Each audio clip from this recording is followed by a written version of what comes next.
visited Bali again in August 2024 because I was confused about what to do as the next step in my life. I was at the crossroad. One is going back to the routine that I hated but was really safe, which means continuing a career in engineering, which I'm not really passionate about, or take the leap of faith, dive into the unknown, be unemployed for a while, and really figure out what to do. So I stayed in Bali for a month, taking different spiritual or healing lessons, practicing yoga. I spent around 2 weeks at the Pyramid of Chi. Here I met a new friend who introduced me to a Balinese healer. It was a really magical experience. It's mostly energy healing. I also met someone who can do palm reading. And through this journey, I got to learn more about myself and connecting all the dots in my life. Eventually, I made the decision. I signed the resignation letter and started my new journey. I feel so free now after quitting a job that doesn't fit me at all. And I honestly wish I had done it sooner. And one lesson I learned from this experience is when it feels scary to jump, that's exactly when you need to jump. You should always do things that you're afraid of the most because that's where your greatest power is. 来一个 fit check， 这个是我在小红书上看到的，可以把脖套当做自己的上衣 and I think it fits really well. 嘿嘿。 Before I quit, I had so many irrational fears like, oh, I'll never find a job as good as this one. And ironically, right after I quit, I got so many new opportunities that pay way more. A real life example of why you should never identify with your thoughts. My head is like a puffy cupcake right now. I don't know how to fix this. God damn it. I was always taking shower with fresh flowers and also coconuts. Smells really good.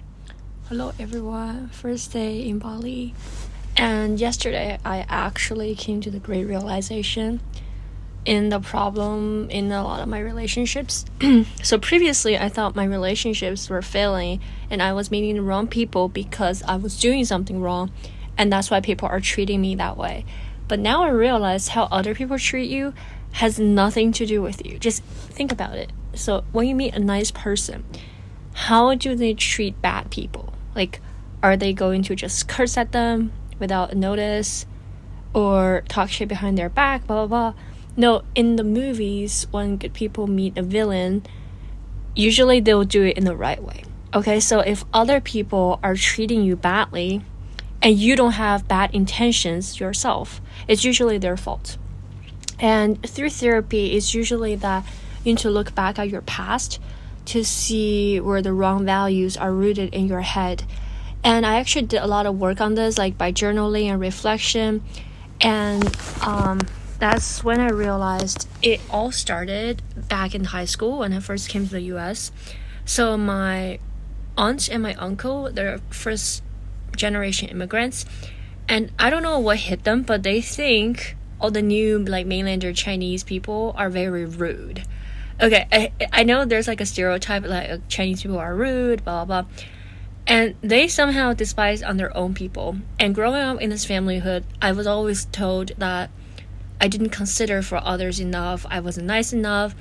And that grew into the habit that whenever I meet new people, I felt like it was my responsibility to consider everyone's feeling. And it's my responsibility to initiate conversations, initiate everything. And if other people are upset, it is my responsibility to make them happy. Which ends up that in every relationship, I end up giving a lot more than receiving. I was also too afraid to ask for what I want. Over the years, it got worse and worse because I ended up losing myself. I have no sense of boundaries. In all my relationships, it's all about other people, and that's when I started becoming friends with big babies. So they're very needy people who will clean on you if they need some help, and they have no sense of responsibility to commit to their part. And what's worse is because this thought is so deeply rooted in my head, I felt like it was my fault that they're treating me this way. So I started becoming even nicer. Until like my body was giving me signals that these relationships are really draining.